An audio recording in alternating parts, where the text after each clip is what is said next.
Lucas, capítulo 2, a partir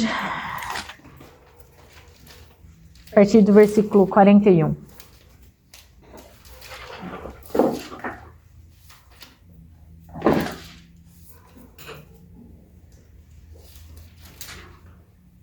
Todo mundo achou? Deu Fá. A dona Toca. Já achou. Achou. Todo mundo? Amém. O Espírito Santo de Deus, dê-nos, Senhor, revelação mais profunda sobre a sua ceia, sobre aquilo que tem de mistério escondido na ordem que Jesus nos deu, para nós sentarmos juntos como família, ceando da ceia do Senhor e anunciando a sua morte até que o Senhor venha. Obrigada, Pai, em nome de Jesus Cristo. Amém. A gente vai falar sobre o menino Jesus, né? No versículo 41 começa: Ora, anualmente iam seus pais a Jerusalém para a festa da Páscoa. Quando ele atingiu os 12 anos, subiram a Jerusalém segundo o costume da festa. Terminados os dias da festa, ao regressarem, permaneceu o menino Jesus em Jerusalém, sem que seus pais o soubessem. Pensando, porém, estar ele entre os companheiros de viagem, foram caminho de um dia. Então passaram a procurá-lo entre os parentes e os conhecidos. E não o tendo encontrado, voltaram a Jerusalém à sua procura. 3 dias depois, o acharam no templo, assentado no meio dos doutores, ouvindo-os e interrogando-os. E todos os que o ouviam muito se admiravam da sua inteligência e das suas respostas. Logo que seus pais o viram, ficaram maravilhados, e a sua mãe lhe disse: Filho, por que fizeste assim conosco? Teu pai e eu, aflitos, estamos à tua procura. Ele lhes respondeu: Por que me procuráveis? Não sabeis que me cumpria estar na casa de meu pai? Não compreenderam, porém, as palavras que lhe dissera, e desceu com eles para Nazaré, e era-lhe submisso. Sua mãe, porém, guardava todas essas coisas no coração, e crescia Jesus em sabedoria, estatura e graça diante de Deus e dos homens. A ciência diz que quando a gente come alguma coisa, aquilo faz parte da gente, né? Ela vira parte da nossa construção, do nosso DNA, de tudo aquilo que está sendo construído de átomos, moléculas e células no nosso corpo. A gordura é algo que faz parte da gente, certo? Você come, você vira gordura, também faz parte de quem você é. Então, tudo que você coloca para dentro, ele faz parte. Aqui a gente vê que aos 12 anos, Jesus Cristo ele teve revelação que Deus não era um Deus distante, era o Pai dele. Ele era filho de Deus. E aqui a gente vê que era justamente na época da Páscoa que ele teve essa revelação. A Páscoa hoje a gente celebra ela lá em abril, mas também todas as vezes que a gente faz a ceia do Senhor, a gente está lembrando dessa Páscoa, que é a salvação, né? Que é aquele, ele deu o corpo e o sangue por nós. E o que me admira é que Jesus, ele crescia em sabedoria, estatura e graça diante de Deus e dos homens. Será que na Santa Ceia tem isso? Sabedoria, estatura e graça diante de Deus e dos homens. Cada vez que a gente é obediente naquilo que o Senhor nos dá, naquilo que Ele mandou a gente fazer, mesmo sem todas as revelações do que é a Santa Ceia. Porque são muitas e poucas às vezes a gente pega. Mas muitos aqui fazem por obediência. Eu sou uma delas. E que essa nossa obediência possa trazer, porque o DNA de Jesus está vindo pra gente, todas as vezes que a gente come isso.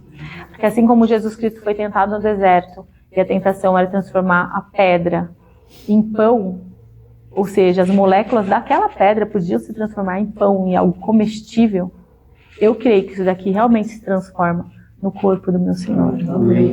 E no sangue dele, quando eu tomo. E isso se transforma dentro de mim.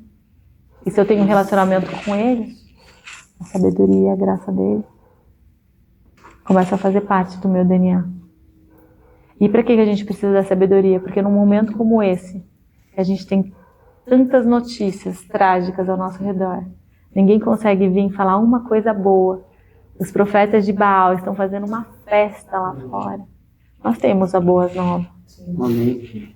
Eu e minha família somos salvos no Senhor. Amém. E a gente tem todas as condições de transbordar nele. E nos momentos de mais aperto, é quando mais a gente consegue transbordar e mostrar a glória e o grande nome de Deus que a gente serve. Amém? Você faz, mano? Feliz Dia das Mães, então a minha mãe vai fazer, ó. Santa Ceia. Porque ontem a gente viu justamente Lucas Maria, né? Recebeu a notícia pelo anjo Gabriel que seria a mãe de Jesus, né? E é tão lindo a gente ver como ela também obedeceu, né? Seja feita a tua vontade na tua serva. E ela obedeceu ao que o Senhor tinha falado para ela, o que o anjo tinha falado para ela. E ela, como aqui você observa, ela sempre observava todas as coisas, né? Então é assim que nós também, como mães, principalmente pais também, que a gente vê quanto o inimigo que tira a palavra de vocês. E hoje compreendo cada vez mais isso. Então essa obediência que possa realmente, hoje, essa Santa Ceia traga para nós a sabedoria através da nossa obediência à sua palavra. E a obediência que o Espírito Santo eu sei que está derramando, porque eu vi nitidamente isso lá, e foi o nosso pedido que ele se derrame completamente nessa noite sobre a nossa vida, nos dando sabedoria, discernimento de espíritos, né? O que mais a gente precisa, e conhecermos a sua verdade como ela é, não como o homem vê, mas como o Espírito nos mostra em nosso coração. Amém? Amém. Então, como Paulo nos diz, pois eu recebi do Senhor o que também vos entreguei, que o Senhor Jesus, na noite em que foi traído, tomou o pão, tome o pão, e logo após haver dado graça, o partiu e disse, este é meu corpo que é dado por vós, fazei isto em memória de mim. Neste momento, Senhor, nós sabemos que este pão representa o seu corpo, sobre as suas pisaduras toda a enfermidade, toda a dor, toda a pandemia, todas as doenças que ainda não existiam, já estão aqui, Senhor, totalmente curadas, Senhor. O teu corpo foi totalmente levado. Então, quando comemos o teu corpo, Senhor, nós fazemos um contigo, totalmente ressurretos, livres de toda a enfermidade. Cada um que está enfermo vai à cruz e sabe que na cruz recebe totalmente a cura, porque ele já nos curou há 2.000 anos atrás. Nós temos que nos apropriar dessa cura. E nós, então, neste momento, celebramos isso. Em nome do Senhor Jesus. Amém. Em nome do Senhor. Desliguemos o celular.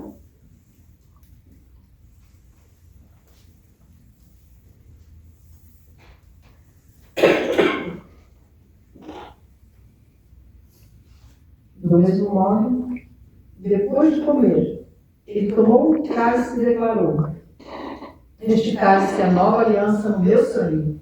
Fazei isso todas as vezes que beberdes em memória de mim. Amém. Portanto, todas as vezes que comerdes deste pão e beberdes deste cálice, proclamais a morte do Senhor até que ele venha.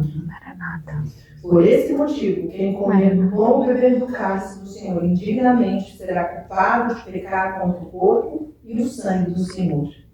Examinai, pois, cada um a si próprio, e desta maneira coma o pão e beba do cálice. Pois quem come e bebe sem ter consciência do corpo do Senhor, come e bebe para a sua própria condenação. Por esta razão há entre vós muitos fracos e doentes e vários que já dormem. Contudo, se nós tivéssemos a cautela de julgar a nós mesmos, não seríamos condenados. Então, neste momento, Senhor, nós estamos celebrando a Santa Ceia. Este cálice, nesse escuro da Virgem, representa o seu sangue, a sua aliança com Deus por nós, Senhor. Porque nada podíamos fazer por nós mesmos, Senhor, porque nós falarmos do pecado e a morte. E tu tomaste todo o nosso pecado, toda a nossa transgressão e iniquidade, levando e cravando na cruz, Senhor Deus. E seu sangue foi completamente jorrado, Senhor, totalmente por nossa causa, Senhor. Como o cordeiro vai ao matador, assim tu fostes para aquele local, para Gólgota, Senhor, onde tu fostes crucificado por nós, Senhor. É verdade. E fazemos isso em tua memória, Senhor. E sabemos que toda vez que precisamos rasgar, tirar a raiz de iniquidade da nossa família, das nossas gerações, do mesmo modo, Senhor Deus, que nós precisamos, Senhor, da cura, nós vamos até a cruz, Senhor. Amém, Por verdade. isso a palavra diz que muitos ainda dormem e muitos estão fracos porque não vão até a cruz. Não vão até ti, Senhor, através da Santa Ceia, para saber que estão já curados e totalmente salvos, Senhor. Verdade. Nós te agradecemos, Senhor, porque nós hoje discernimos isso. Estamos aqui cientes que discernimos o seu corpo e o seu sangue, Senhor. É verdade. Nós te agradecemos por tudo. Em nome de Jesus. Amém. Amém.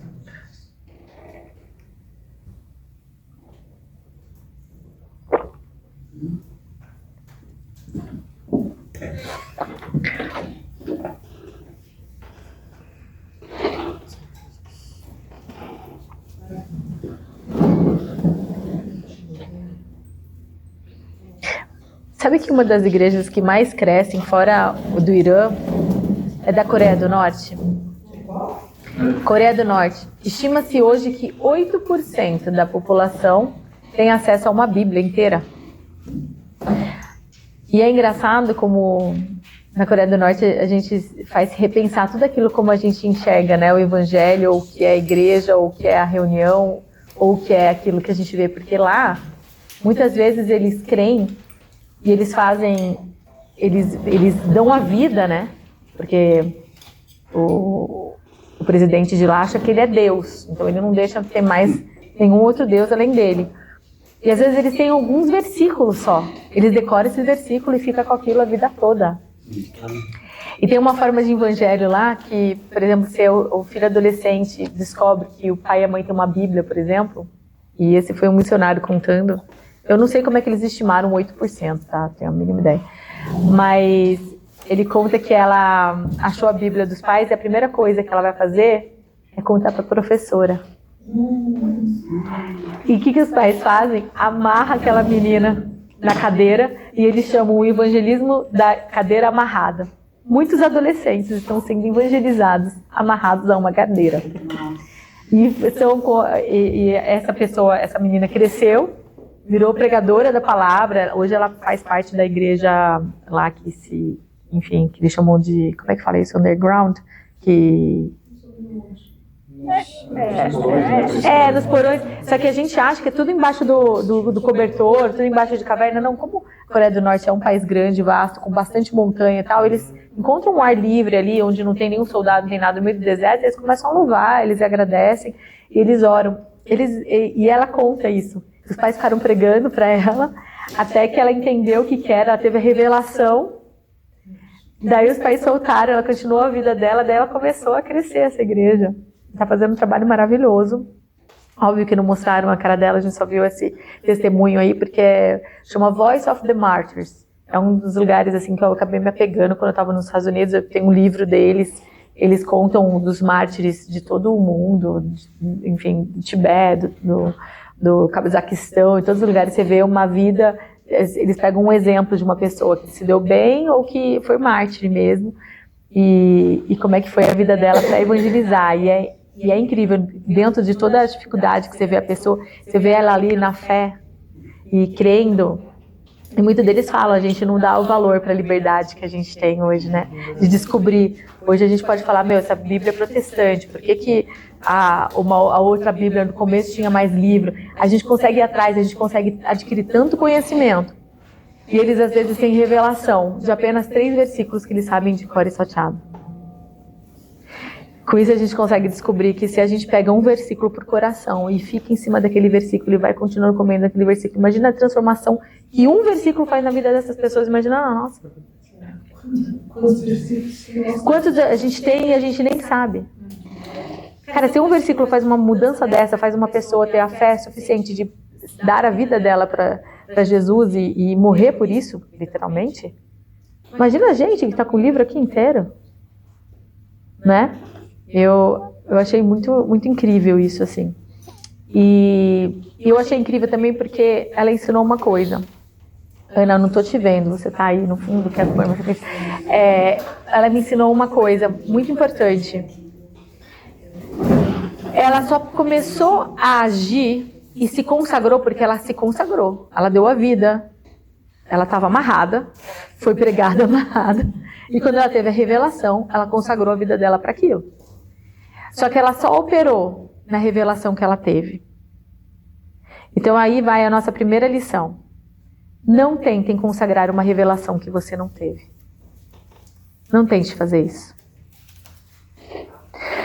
Uma pessoa vai lá e fica pregando um tempão sobre como ele foi lá e tirou a pessoa lá da cadeira de rodas e falou, em nome de Jesus você está curado. E a gente fala, tá aqui falando na palavra que Jesus Cristo disse ir de pregar o evangelho, curar os enfermos, eu consigo fazer isso, legal. Só que você está na alma, você não teve a revelação que está por trás daquilo. Daí você fala, mas eu vi ele fazendo, eu também vou fazer. Você vai lá, vai puxar o coitadinho lá da cadeira de rodas, ele vai cair no chão e vai te processar e você não vai saber por quê. Por quê? Porque a gente não consagrou uma revelação, a gente consagrou uma revelação que a gente não teve. Então não consagrem revelações que a gente não tem. Pede para o Senhor, anota, pede para o Senhor revelar, pede para Ele fazer com que aquilo vire vida primeiro, que tenha a revelação do Espírito Santo. Porque a Bíblia ela não dá para ser entendida pelo intelectual. Por mais que a gente tente gravar aulas e a gente tente decorar coisas com a nossa cabeça, a gente acha que a gente teve uma revelação, mas na verdade foi um entendimento racional. Isso não consegue se transformar numa pedra fundamental, numa rocha para a nossa fundação. Então espera, ora, medita.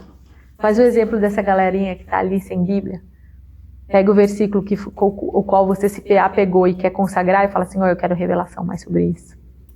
Sobre aquela palavra. Amém?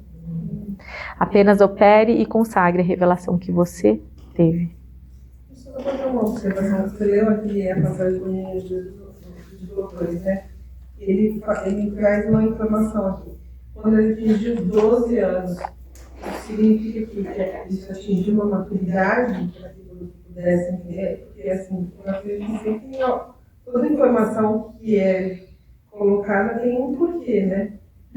Não sei. Mas o número 12 tem uma revelação, né? No judaísmo eles fazem o bar mitzvah, né? Eu não sei se é 12 ou 14. Não, acho que é Do Davizinho a gente foi no 12? Acho que é 12, eu não lembro, né?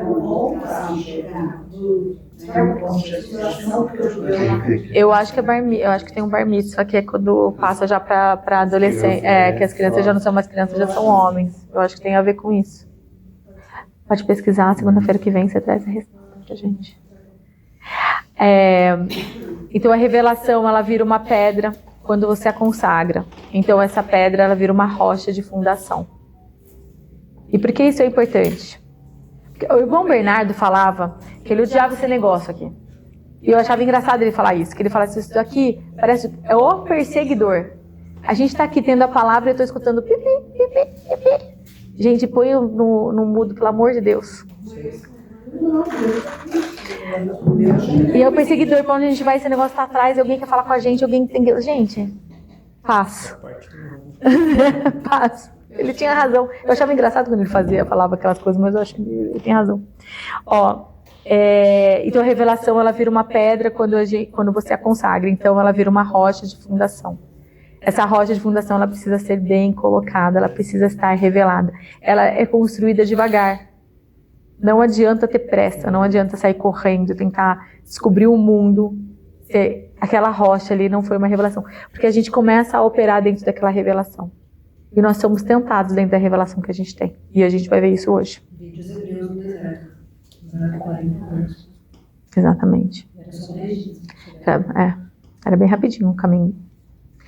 Aos 12 anos, Jesus Cristo ele teve revelação que Deus era o pai dele. Aos 12 anos. E olha só o que ele fala no 49, né?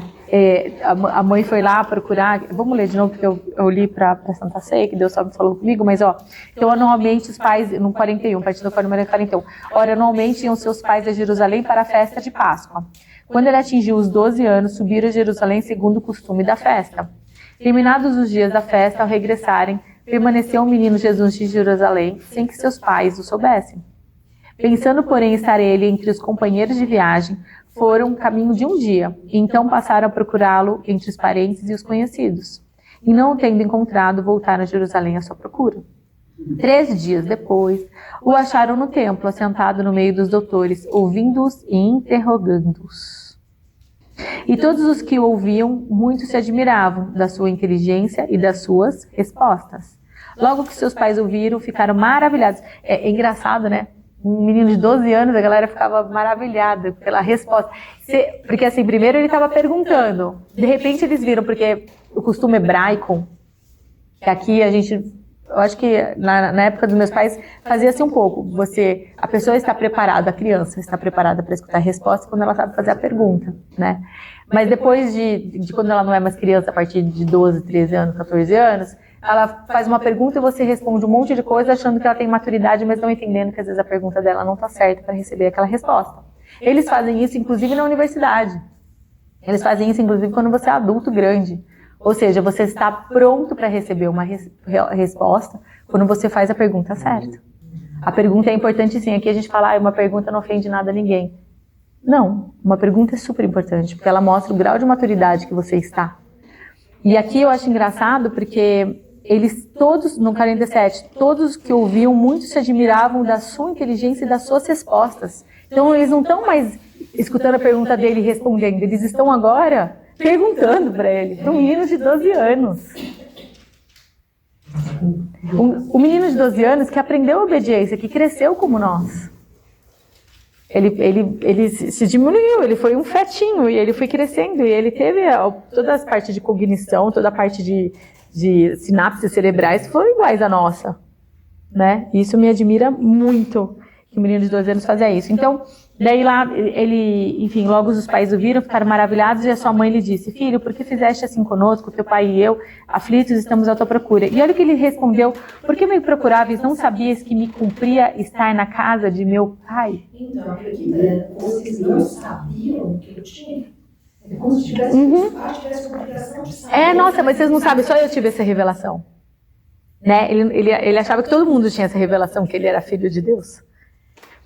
E ele fala, eu tenho o dever, a palavra aqui em grego, me cumpria estar na casa de meu pai, eu tenho um dever. Então ele, com 12 anos, ele já tinha até um senso de responsabilidade. Eu tenho um dever de estar aqui, para cumprir aquilo que meu pai está me designando a fazer. Lá em João 19, a gente vê aqui ele falando, eu tenho o dever de estar aqui para cumprir. Em João 19, o que ele fala? Está consumado. Com 12 anos ele sabia o dever dele. Com 33 anos ele fala, está consumado. Eu fiz o meu dever. Olha isso que incrível. Aqui também diz, 3 dias depois acharam ele no tempo. 3 dias. 3 dias depois. Então, quando que ele começou a se consagrar?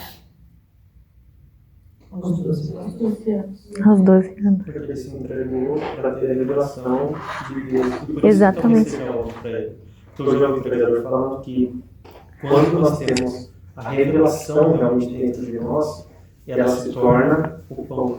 Exato. Ela realmente parte, por isso que às vezes é óbvio para a gente ter uma coisa para as outras não são. Você fala assim, mas você não está vendo aqui a pedra que eu já coloquei, tá bonitinha aqui, ornada? As pessoas, nem todo mundo tem essa pedra, né? Essa coisa, né? Agora me veio a revelação. Porque eu fui buscar Deus de 12 para 13 anos, como meu pai. Como a maioria das crianças fazem, né? No 15 a gente se converteu, mas tava todo mundo na... buscar daí, eu fui 12 religiões, né?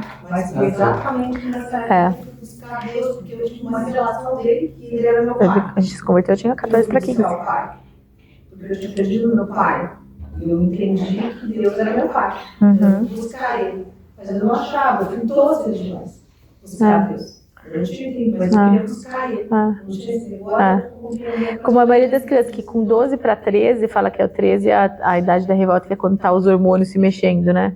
E daí, tanto que você tem o 13, é quando você entra nos seus teens, você entra na sua adolescência. Então, nesse pulo aí, se a criança não tem Deus, não tem um norte, ela se perde completamente, né? E vai tirando por todos os lados. Então ele começou a se consagrar com os 12 anos. Então ele ganhou a revelação, consagrar e construir a sua fundação. Vamos lá para Mateus 3:10. Vamos falar de coisas um pouquinho mais pesadas. Por isso que hoje vai ser mais sucinto. para vocês.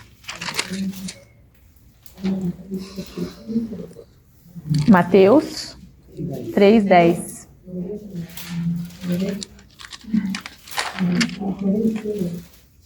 Do 10 a 17 a gente vai ler. Bom, um pouquinho antes, vai. 8. Produzi, pois, frutos dignos de arrependimento. É João Batista falando. Eu vou ler o capítulo 3 até o 17. Começa no primeiro. Ó. Naqueles dias apareceu João Batista pregando no deserto da Judéia e dizia: arrependei-vos, porque está próximo o reino dos céus. Porque este é o referido por intermédio do profeta Isaías. Voz do que clama no deserto, preparai o caminho do Senhor, endireitai as suas veredas. Usava João vestes de pelo de camelo e um cinto de couro, e a sua alimentação eram gafanhotos e mel silvestre. Então saíram a ter com ele Jerusalém, toda a Judéia e toda a circunvizinhança do Jordão, e eram por ele batizados no rio Jordão, confessando os seus pecados. Fazendo o quê? Confessando os seus pecados. Vendo ele, porém, que muitos fariseus e saduceus vinham ao batismo, disse-lhe: raça de víboras, quem vos induziu a fugir da ira vindoura? Cara, o cara pegava os fariseus e falava assim: vocês, suas mães, são todas umas serpentes, as raças de víbora. Cara, é doido. Produzi, pois, frutos dignos de arrependimento. Não comeceis a dizer entre vós mesmos: temos por pai a Abraão, porque eu vos afirmo que destas pedras Deus pode suscitar filhos a Abraão. Já está posto o machado à raiz das árvores. Toda árvore, pois, que não produz bom fruto, é cortada e lançada no fogo. Eu vos batizo com água para arrependimento. De novo, grifa essa palavrinha aí que apareceu de novo. Mas aquele que vem depois de mim é mais poderoso do que eu, cujas sandálias não sou digno de levar. Ele vos batizará com e com o fogo. Então a gente está vendo dois batismos aqui, é ou não é? Então ali em cima a gente tem um batismo com água para arrependimento e depois o batismo de Jesus Cristo, que é o Espírito Santo, e com fogo. A sua pá ele a tem na mão e limpará completamente a sua eira. Recolherá o seu trigo no celeiro, mas queimará a palha em fogo inextinguível. Por esse tempo, dirigiu-se Jesus da Galileia para o Jordão, a fim de que João Ele, porém, o dissuadia, dizendo: eu é que preciso ser batizado por ti, e tu vens a mim? Mas Jesus lhe respondeu: deixa por enquanto, porque assim nos convém cumprir toda a justiça. Então ele disse: ok. Batizado Jesus saiu logo da água, e eis que se abriram os céus, e viu o Espírito Santo descendo como uma pomba, vindo sobre ele. E eis uma voz dos céus que dizia: este é o meu filho amado, em quem me comprazo. Segundo a pastora Tânia Teresa, esse como uma pomba não é a pomba, mas é como uma pomba, dando um rasante, assim, não é? A gente fica colocando o Espírito Santo como uma pomba, não é uma pomba, é como uma pomba, ou seja, que ele desceu assim, que nem a pomba. Não é que nem passarinho que desce assim. Enfim, só uma curiosidade. Olha só, gente. 13.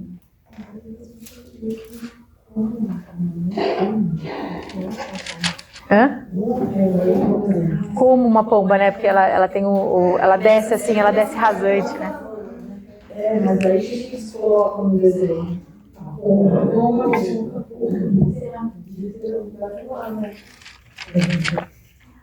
Então, olha só, João Batista. Só vou falar um segredo aqui de estado para vocês, que é muito legal, que algumas pessoas aqui já sabem. Lá no 3:4, usava João vestes de pelo de camelo e um cinto de couro. E a sua alimentação era de gafanhotos e mel silvestre. Então a gente tinha um cara que estava lá no deserto, comendo um monte de gafanhoto e mel silvestre, vestido de pele de camelo e um cinto. E a galera chamava ele de quê? De Elias. Por que eles chamavam ele de Elias? Exato. E quando Elias foi arrebatado, o que ele fez? Quando veio os carros de fogo buscar Elias, o que ele fez? Jogou a capa pro ele. Jogou a capa pro Eliseu. Essa capa Eliseu colocou nas costas e daí foi lá, partiu o Rio Jordão. Essa capa, ela passava de geração em geração. Diz a história que o pai de João, Zacarias, que deveria ser o sumo sacerdote da época, só que foi Caifás por causa de brigas políticas, nada parecido com o que acontece hoje.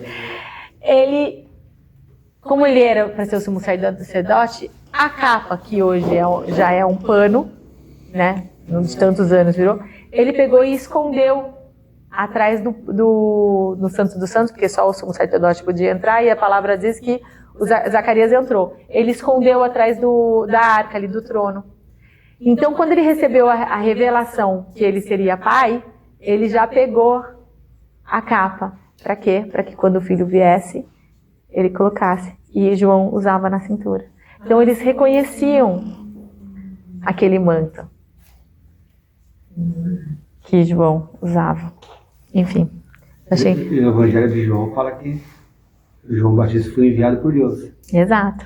E depois, mais pra frente, Jesus Cristo, lá no 14, bom, já que a gente tá falando sobre isso, vai mais pra frente. Lá no capítulo. Porque eles esperavam por Elias, né? Porque falam que Elias vai voltar. Lá no capítulo 14. Mateus. 14 não, desculpa, é quando ele vai a capítulo 8. Mateus. Deixa eu só achar aqui o que eu tô falando.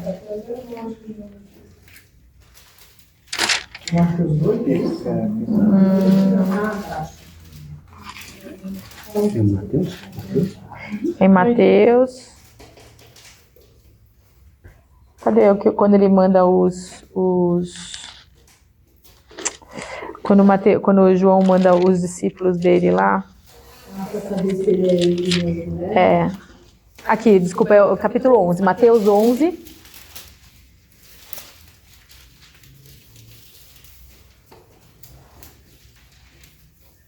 Daí olha só o que Jesus fala. Então, partindo eles, passou Jesus a dizer ao povo a respeito de João: que saístes a ver no deserto um caniço agitado pelo vento? Sim. Que saístes a ver um homem vestido de roupas finas? Ora, os que vestem roupas finas assistem nos palácios reais. Mas para que saístes? Para ver um profeta? Sim, eu vos digo, e muito mais que profeta. Então ele tinha manto de profeta, de Elias. Este é de quem está escrito: eis aí, eu envio diante de tua face o meu mensageiro, o qual prepararás o teu caminho diante de ti. Em verdade vos digo, entre os nascidos de mulher ninguém apareceu maior do que João Batista, mas o menor no reino dos céus é maior do que ele. Desde os dias de João Batista até agora, o reino dos céus é tomada por esforço, à força, violentamente. E os que se esforçam se apoderam dele. Porque todos os profetas e a lei profetizaram até João. E se o quereis reconhecer, ele mesmo é que estava para vir. Então Jesus mesmo confirma a história. Do manto.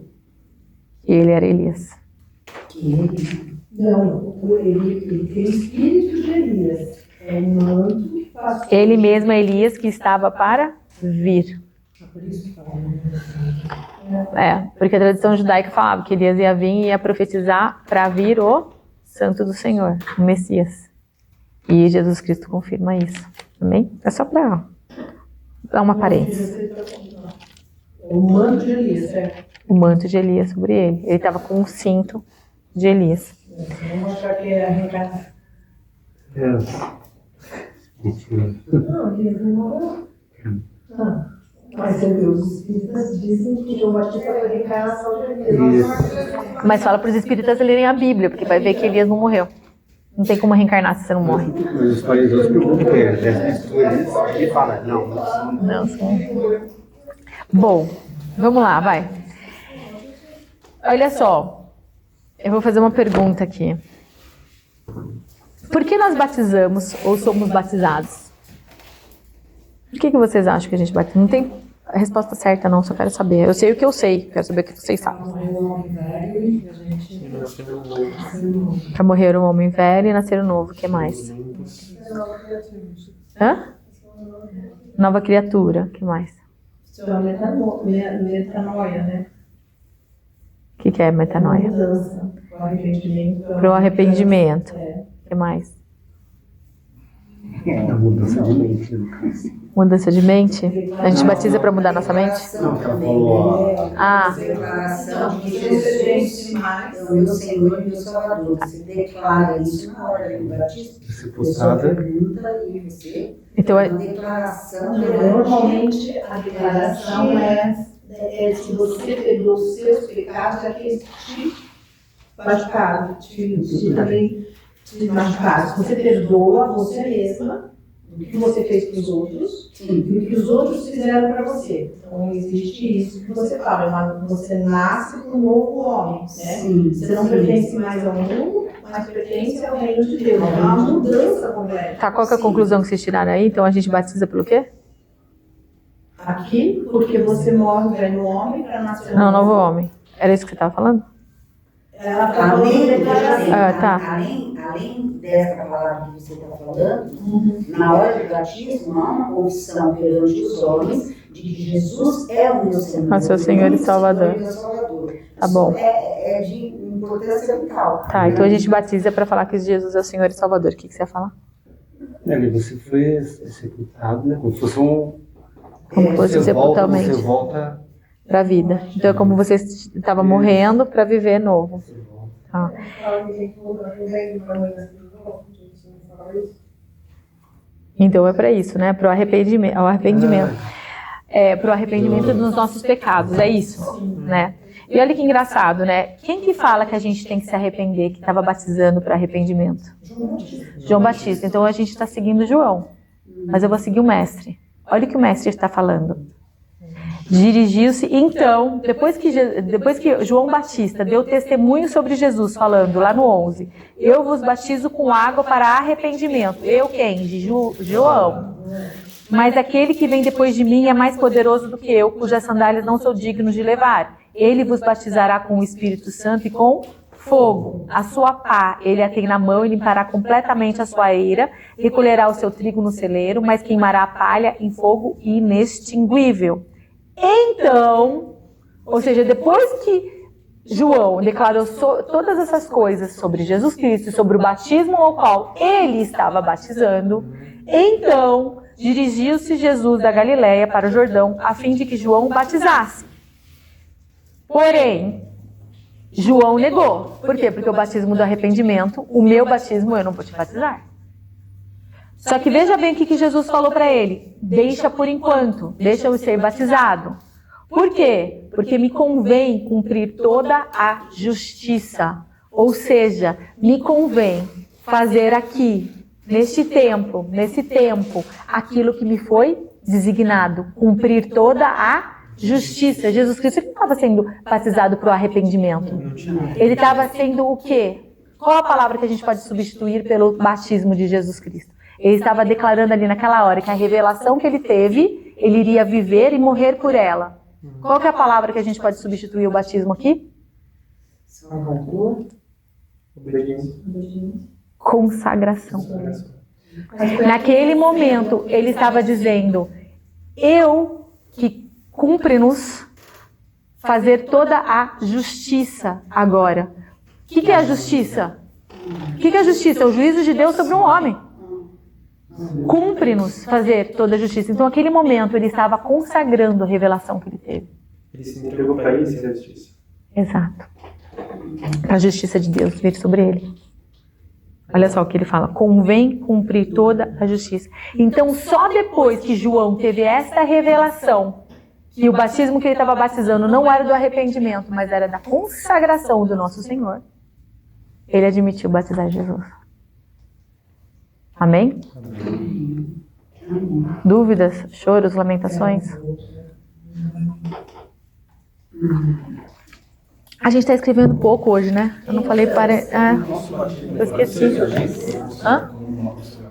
Bem, vamos chegar lá. Ele fala fazer a justiça seria uma coisa, ele falou cumprir, né? Cumprir a justiça. Mas por quê? O que vai acontecer logo em seguida? Provavelmente ali, como Jesus tem sabia que era filho de Deus, o que acontece agora quando ele é batizado? Ele recebe o quê? Calma. Não,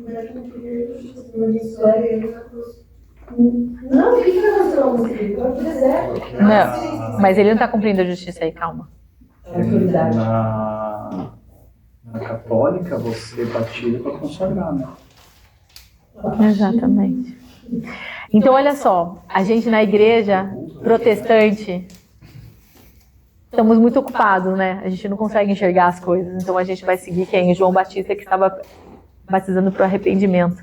Só que o arrependimento a gente confessa quando a gente aceita Jesus como nosso Senhor e Salvador. Nós vamos para o batismo das águas nos consagrar da revelação que nós tivemos. Então, batismo é a consagração da revelação. Certo? Veja lá no 15, cumprir a justiça. Eu morro para os meus pecados, vivo para Deus, quando eu aceito Jesus Cristo como meu Senhor e Salvador. A gente não segue a João, mas a gente segue a Jesus. Se crermos em Jesus Cristo, a palavra é bem clara. Se credes, são justificados. Porém, aquele que não crer, já está condenado. Ele não fala se você for batizado ou não. Porque o batismo é a consagração. É aquilo que vai consagrar a revelação que você teve, que vai te dar a pedra para você fazer a sua fundação. Ir para as águas é consagrar a tua vida. Esse é o significado. Virar fé, Jesus, no ladrão da cruz, mano. Exatamente. Primeira fé. O ladrão da cruz não se batizou. Foi para Jesus. Peraí, gente, um de cada vez, vai que senão o microfone não pega. Cai. Seria o maior ato de fé que nós fazemos de entregar a nossa vida no propósito de Deus. Seria o maior ato de fé. A gente está consagrando para aquela revelação que a gente teve. Entendi. Então, na hora que eu recebi a revelação no mesmo dia eu entrei nas águas. Eu consagrei aquela revelação. Você consagrou a sua vida, né? Você está consagrando a sua vida, assim como Jesus. Vamos escrever, vai. Batismo nas águas.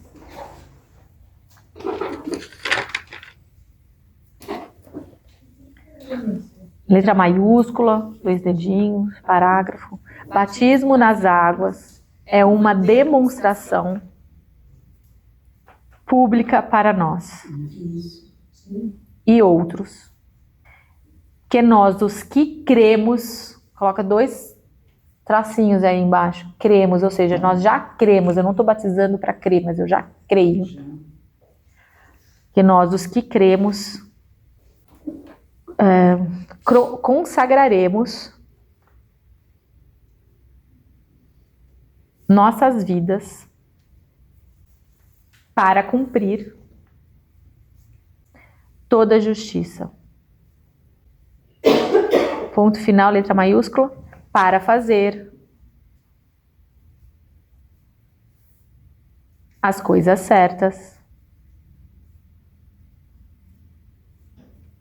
quando Deus as mostrar a nós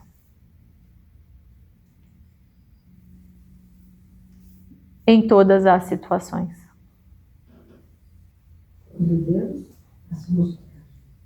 Quando Deus as mostrar para nós em todas as situações.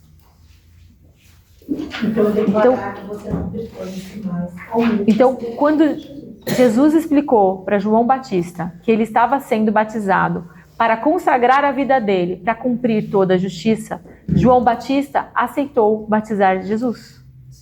Esse é o nosso batismo, que vem depois, que vem com o mestre.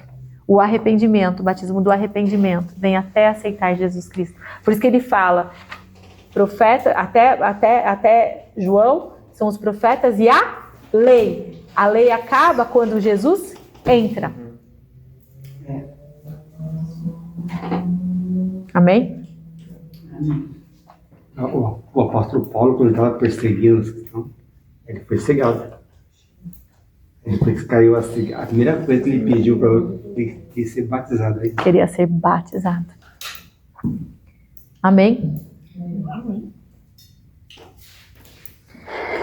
Então a gente pode, eu não estou querendo reescrever a Bíblia, pelo amor de Deus, mas a gente pode aqui nesta reunião, como um exercício folclórico para nosso cérebro, substituir a palavra batizado por Consagrado.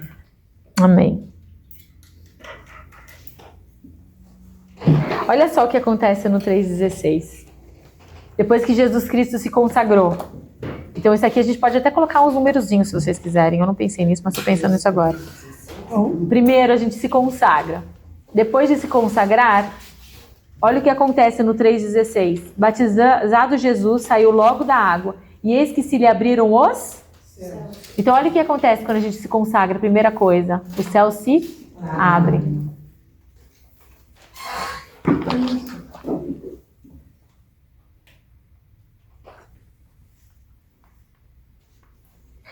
Você falou? 3,16. 3, Mateus? 3,16. Então, quando a gente nos consagra, a nossa consagração nos leva a céus abertos. Imediatamente os céus estão abertos. Tá, tem uma pergunta aqui de novo. Vamos conversar. Por que João teve a cabeça cortada?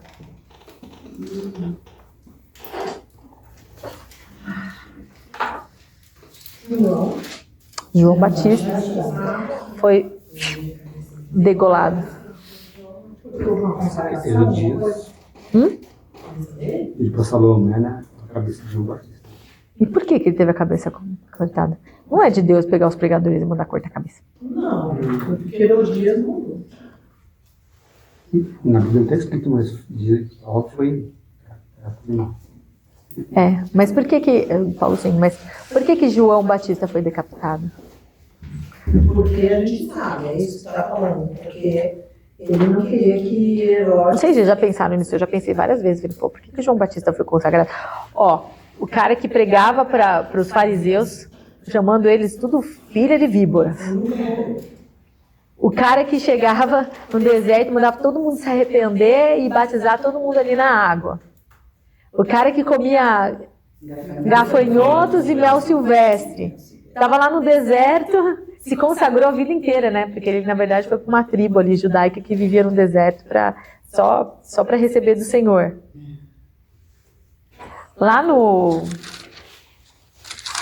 Olha só o que aconteceu. Vamos voltar, vamos lá pro 11 de novo. Aqui no 11 está Mateus 11. Quando eu acho que eu vou ir rápido, eu começo a parar. Qual o versículo que está em 2? Capítulo 11, vamos lá a partir do 2, ó. Quando João ouviu no cárcere falar das obras de Cristo, mandou por seus discípulos perguntar-lhe: És tu aquele que estava para vir, ou havemos de esperar outro? Então ele estava preso, e lá na prisão ele falou, né? Convém que eu diminua e ele cresça, né? Então ele estava lá na prisão. O cara que a gente acabou de ver, que estava lá batizando no Rio Jordão, e falou, esse daí é o Cristo.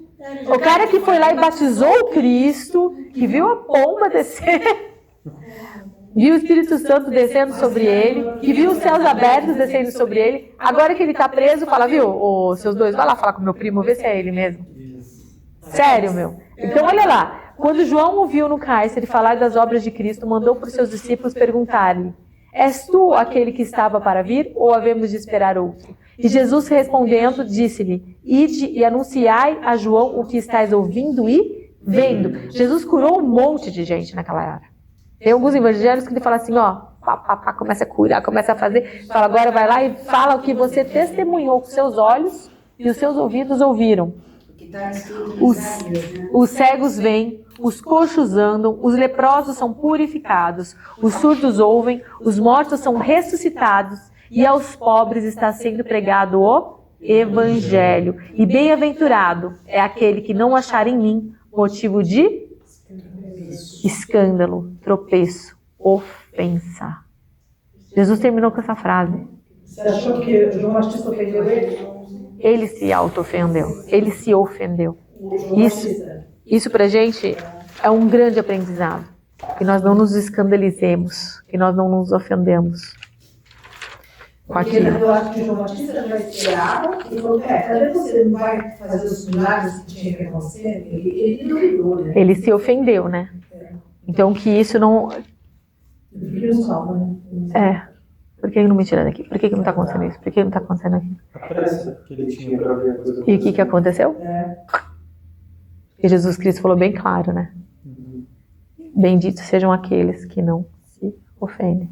E de novo, Jesus Cristo ainda fala sobre João Batista, né? Que o maior desse reino é menor do que João Batista, mas o menor do reino dos céus é maior do que João Batista. Amém? Enfim, só um parênteses de novo. Tá, então ó, o que a gente faz? A gente está falando aqui para a gente seguir o mestre. Então o que a gente faz depois que a gente é consagrado? Batizado Jesus, saiu logo da água e eis que se lhe abriram os céus. Então, número 1, o que acontece? Os céus são abertos. E 2, o Espírito de Deus desce sobre nós.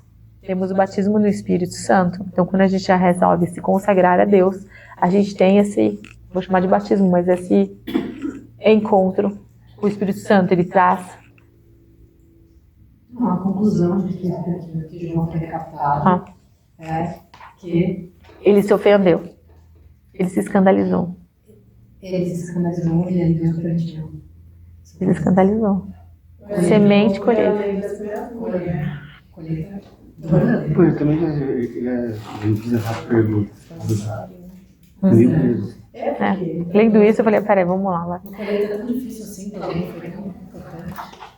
É difícil, será? Estava preso? Estava preso e depois. Paulo preferiu essa morte. Né? Naquela época, inclusive, os apóstolos e os da primeira igreja, eles criam que morrer como mártir é o máximo que você poderia fazer. Meu Deus. Que você seria um sacrifício. Que você se deu como sacrifício como Jesus. Bom, olha lá. Batizado Jesus saiu logo da água e eis que lhe abriram os céus. Então, número 1, abriu o céu. Número 2, o Espírito Santo de Deus desce sobre você. E olha só o que acontece. 3, e eis que uma voz dos céus dizia: este é o meu filho amado em quem me comprazo. Deus, ele tem uma voz de trovão, né? Tem muitos relatos que falam que eles escutaram um grande trovão, coisa assim. Só que Deus, ele estava deixando claro para toda a criação, para todo o mundo espiritual, que ele era o Filho de Deus. Se você for o Filho de Deus, a primeira vez que alguém falou, a primeira vez que você vê alguém falando isso, depois, mais pra frente, é o diabo. Então, olha só o que acontece. Essa declaração foi feita para toda a criação. Toda a criação. Anjos e demônios. Animais e plantas. Todos os reinos escutaram que Jesus Cristo é o Filho de Deus. Todos. Então, quando você consagrar sua vida, a gente tem lá, primeiro, céus abertos, 2, Espírito Santo sobre você, 3, toda a criação escuta Deus dizer: este aqui é meu. Toda a criação. Aqui a palavra fala: a seguir foi Jesus levado pelo Espírito ao deserto para ser tentado pelo diabo. Eu fui pegar a Bíblia em grega. O que quer dizer? A seguir foi Jesus levado pelo Espírito. Essa palavra levado, ela tem uma palavra em grego que chama anago. Anago. Que a tradução está muito... Daí eu fui ver, não sei como é que fala direito, significa ser levado a um lugar elevado, higher place. Ou seja, aqui o Espírito Santo, ele não estava levando Jesus para ser tentado, essa tradução está errada. Estava levando o Jesus Cristo ao deserto para um lugar mais elevado, para ele receber mais, para ele conversar mais com Deus. Ele foi consagrado, ele teve os céus abertos, ele teve o Espírito Santo descendo sobre ele, ele teve uma declaração de Deus falando que esse é o meu filho amado, ele queria receber mais dessa revelação. Quando você quer receber mais dessa revelação que você teve, o que você faz? Você entra no deserto. Hoje o deserto é o quê? Jejum. Hoje nosso deserto é um jejum. O que é um deserto? Um lugar que falta coisas, que é desconfortável. Jejum, orar de madrugada, jejum. Eu quero escutar de Deus, quero saber aquilo que o Senhor está falando. Então, quando ele teve essa revelação, ele foi para o deserto, para receber mais de Deus. Ele foi para um lugar mais elevado. E lá, neste lugar mais elevado, como Satanás, diabo, já tinha escutado essa palavra, ele foi para tentar. Então, o que a gente pode esperar?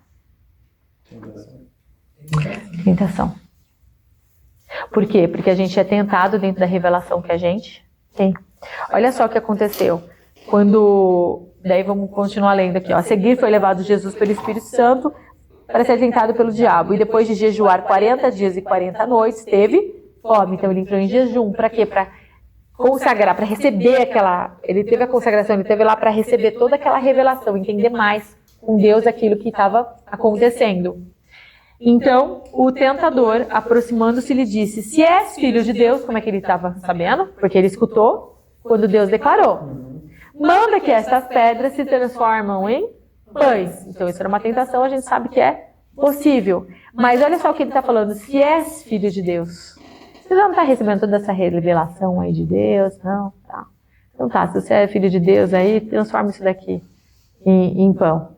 Vai lá, faz isso aí. Será que dá para escrever isso? Ah, a gente pode escrever isso, ó. Uma consagração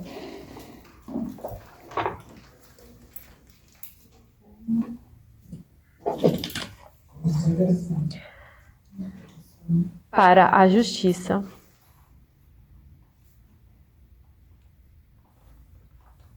e o cumprimento da mesma em minha vida me leva a um céu aberto, vírgula, o Espírito Santo descendo sobre mim, ou em mim, ou dentro de mim. O Espírito Santo descendo sobre mim, vírgula, e o Pai dando testemunho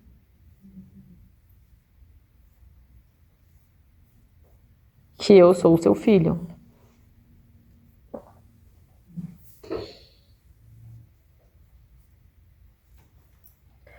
Tracinho. Neste ponto, toda a criação, vírgula, todo o mundo espiritual escutou e está esperando para responder a minha, a craseada, né? Responder a minha confissão de fé. Ponto final. Outra linha. Sei lá, é neste ponto a minha confissão de fé. É neste ponto, eu não sei qual outra palavra usar nisso. Neste momento que preciso estar pronto para usar como um guerreiro a espada espiritual, que é a Palavra de Deus. Por isso, devo estudar a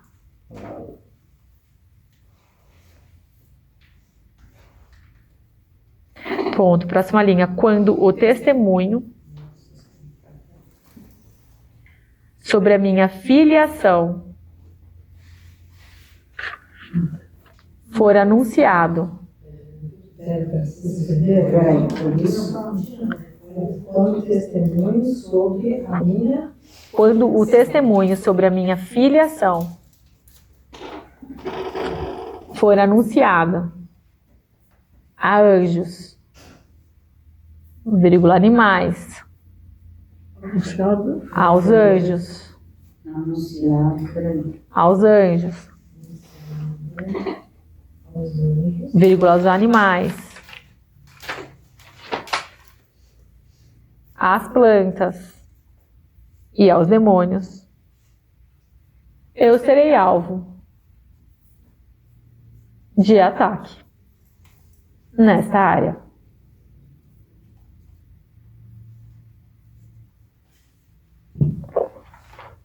Alguém duvida? Jesus Cristo teve a revelação que ele era filho de Deus. A criação escutou, os demônios escutaram. A primeira coisa que o diabo vem tentar ele é: ah, que bom, você está animado para ser filho de Deus? Vamos lá ver se você é filho mesmo. E ele tentou o quê? Dentro da revelação. Jesus Cristo ele teve que operar na revelação. Se ele é filho de Deus, ele conhece muito bem a lei e a palavra. O que ele fez? Ele combateu a tentação com a palavra. A palavra é a nossa espada. Então, a palavra ela fala que a criação, ela geme, ela espera a manifestação dos filhos de Deus. A palavra manifestação aqui em grego significa também revelação. Ou seja, a revelação que a gente recebe. É isso que a criação está esperando. A criação espera essa revelação. A manifestação dos filhos de Deus. O que eles estão esperando? A revelação que a gente tem. Aquilo que o Senhor passa para a gente. Por quê? Porque eles já não têm mais em contato. Inclusive a palavra ela é bem clara. Demônios e anjos caídos, eles vêm às nossas reuniões para conseguir entender aquilo e ter a revelação. Porque ele não tem mais a revelação, ele só conhece a palavra. Branco e preto. A minha é um pouco amarela. Eles têm revelação através da gente? Eles têm a revelação através da gente. Hebreus é bem claro, em Efésios você vê isso. Toda a criação também. Eles esperam a revelação dos filhos de Deus, eles esperam a manifestação dos filhos de Deus. O que significa isso? Quando eu tenho uma revelação, eu não consagro, eu viro uma pedra fundamental, a minha vida ela começa a andar de acordo com aquilo que eu estou acreditando. Então a criação inteira está esperando a redenção deles. Por quê? Porque quando eu ando como filho de Deus, o que eu faço? Aonde eu ando, eu tenho a redenção. O caminho que eu ando, ele prospera. O jardim que eu planto, ele fica verde. A horta que eu planto, ela cresce o alface. A criação geme. Geme. Os meus cachorros, os meus animais, os bezerros, as vacas, a fazenda toda dá leite, está todo mundo feliz e está todo mundo em harmonia. Por quê? Porque o Filho de Deus ali foi manifesto, teve a revelação dele e ele vive de acordo com a palavra. Toda a criação geme. Até os ímpios que estão às nossas voltas são beneficiados. Por a gente entender quem somos e andar de acordo com aquilo que somos. Operar na revelação que a gente tem. Isso que significa essa palavra. E toda a criação aguarda a manifestação dos filhos de Deus. Eu acho que depois que você fala sobre o batismo, em Romanos 6, pode? Pode. Romanos 6, fala assim: o provedor de ignorar que todos nós fomos batizados em Cristo Jesus, fomos batizados na sua morte, fomos, pois, sepultados com ele na morte pelo batismo, para que com Cristo foi ressuscitado, entre os mortos pela glória do Pai. Assim também andemos nós em novidade de vida. Em Gálatas 3 também fala: pois todos nós somos filhos de Deus mediante a fé em Cristo Jesus. Porque todo quanto fosse batizado em Cristo, de Cristo vos revestistes. Descarte, não podeis haver judeus, nem gregos, nem escravos, nem libertos, nem homens, nem mulheres, porque todos vós sois um em Cristo Jesus. E se sois em Cristo, também sois descendentes de Abraão e herdeiros segundo a promessa. Amém? Amém. Então, olha só. Romanos 6, elas 3. Olha lá, vai para Mateus 28. Mateus 28.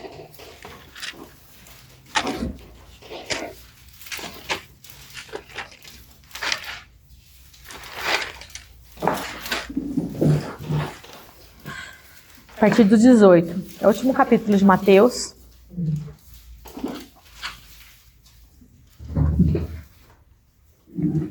Mateus 28.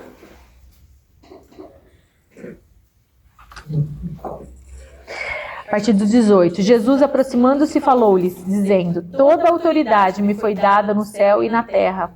Ide, portanto, fazei discípulos de todas as nações, batizando-os em nome do Pai, do Filho e do Espírito Santo, ensinando-os a guardar todas as coisas que vos tenho ordenado. E eis que estou convosco todos os dias até a consumação do século.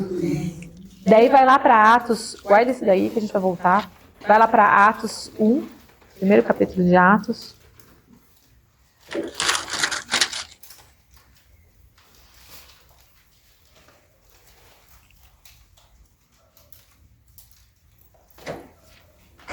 Então, olha só, Jesus Cristo foi lá no 28, né? E falou, toda autoridade me foi dada na terra e no céu. Ide, portanto, e fazei discípulos de todas as nações, batizando-os no nome do Pai, do Filho e do Espírito Santo. Os discípulos devem ter dado e falado, pô, legal, nós temos autoridade, poder no Espírito Santo de Deus e vamos pregar para todo esse povo aqui que te crucificou. Não foi assim, né? Tanto que a gente vê que depois eles ficaram com medo. Por quê? Porque depois de uma revelação dessa, de algo que falou para você, a primeira coisa que vem é um desânimo. A primeira coisa que vem é uma tentação, é algo que vem como para te dar para te desanimar, para te dar uma desesperança, para você não continuar. Por quê? Porque você recebeu, de pregar o evangelho, a autoridade do céu e da terra, daí você vai lá, pá, tem um soldado lá, roubando com uma espada, assim, então, legal isso aí, mas eu acho que eu vou voltar para casa, foi muito bom. E aí você vê lá em Atos 1:4, e comendo com eles,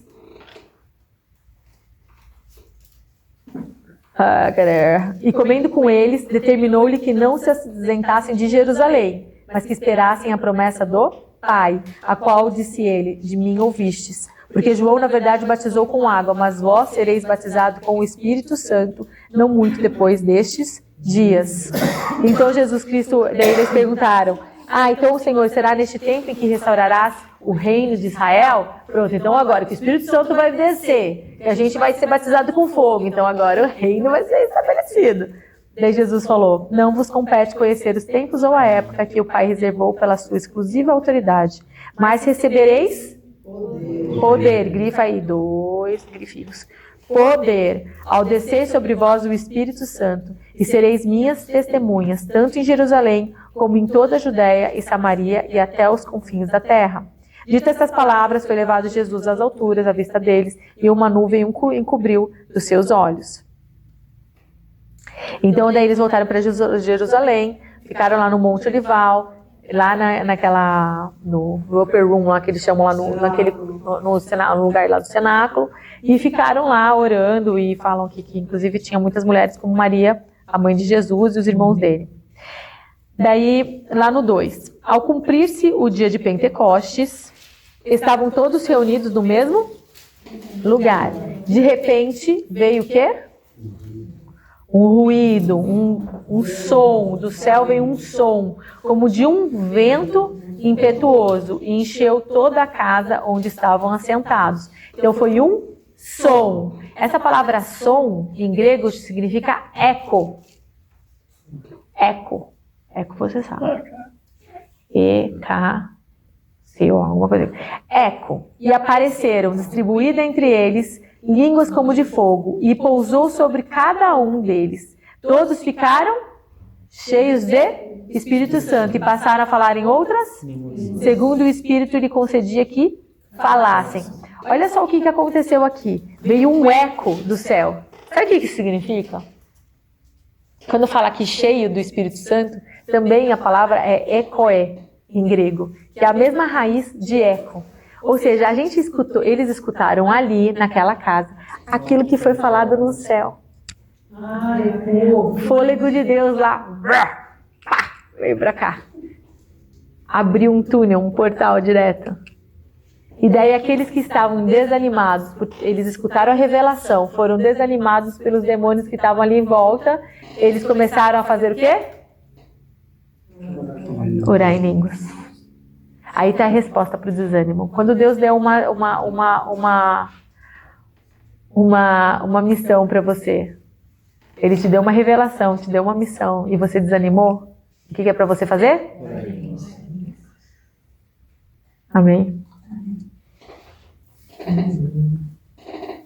E ele fala, lá em Joel, que eles começaram a orar, tal, daí Pedro se levantou e falou assim no 16, mas ocorre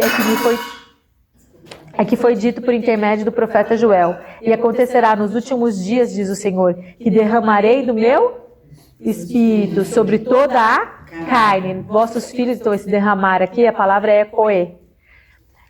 Vossos filhos e vossas filhas profetizarão, vossos jovens terão visões e sonharão vossos velhos. Até sobre os meus servos e sobre as minhas servas derramarei do meu Espírito naqueles dias, e profetizarão. Mostrarei prodígios em cima do céu e sinais embaixo da terra, sangue, fogo e vapor de fumaça.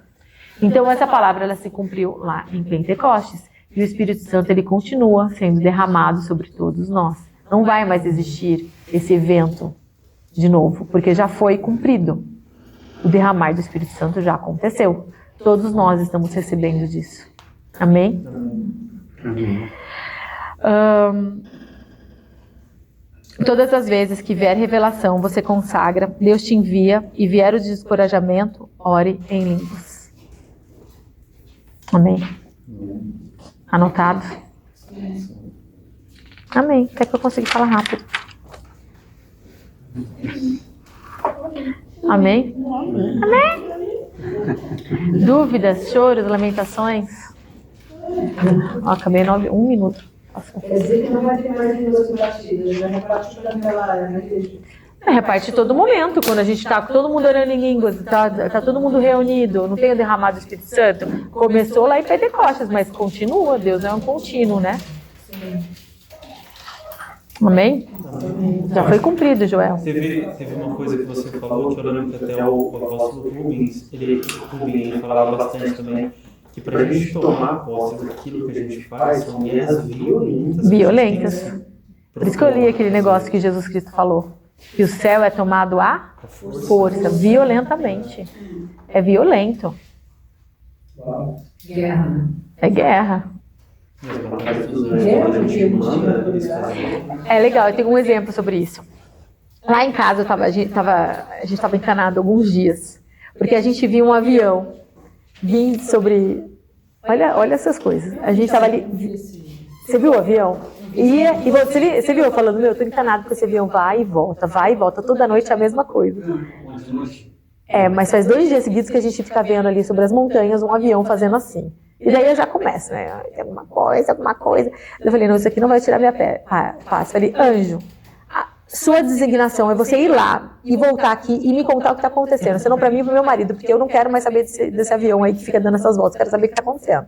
Não quero teorias aqui na minha cabeça.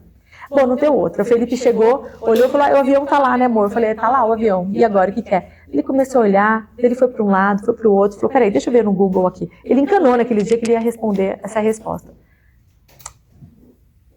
Os aviões para Viracopos mudou a rota. E eles estavam fazendo assim, indo para lá, e parecia que era o mesmo fazendo, só que ele estava fazendo isso e indo para lá. Há vários diferentes, só que a gente achava que estava vindo, que era bem no momento depois. Que era sempre o mesmo momento, 8 horas da noite, ficava lá o avião assim, eu falei, cara, isso é alguma coisa está acontecendo. Pode ser torre também ou não? Mudou a rota, não sei, alguma coisa aconteceu que mudou a rota, mas o anjo, eu falei para ele, parabéns, né? Fez o que você foi designado a fazer. Eles decolavam por aqui, agora estão aterrissando. Estão aterrissando isso, eu sei que mudou. Eu sei que isso eu nunca ia descobrir por mim mesmo se não fosse meu marido. Então o anjo, acho que ele falou, Felipe, vai lá, que a gente está numa crise. Preciso que você responda uma coisa para sua esposa. Então, gente, assim, funciona. Porque no mesmo momento eu tive a resposta. Exatamente no mesmo momento. Enviar anjo funciona. Então testem essa semana isso.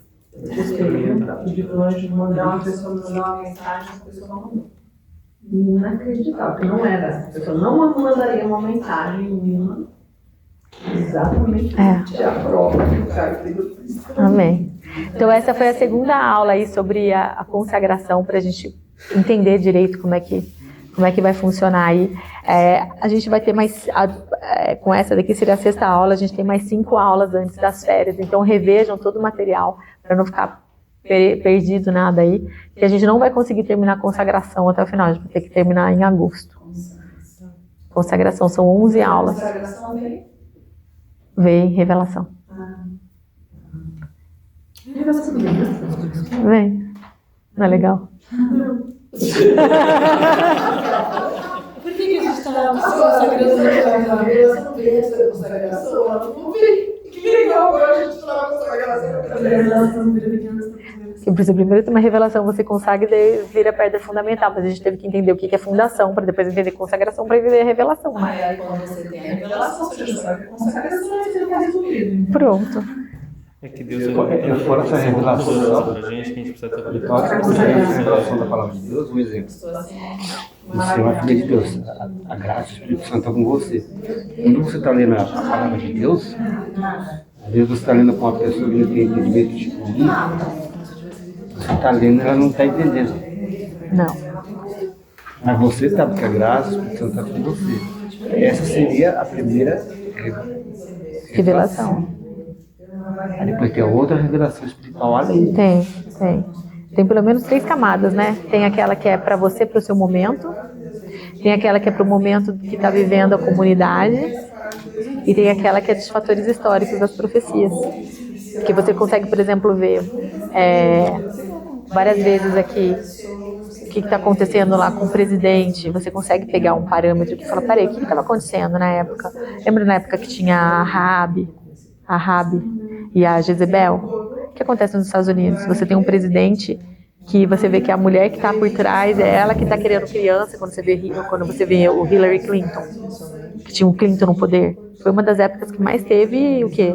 Aborto, matança de criança. Por quê? Porque ela tinha o espírito de Jezebel em volta. Então você consegue fazer um paralelo. Você fala, peraí, como é que Deus vai agir? Ele vai levantar um Jairo aqui, né? Entendeu? Então assim você consegue ver.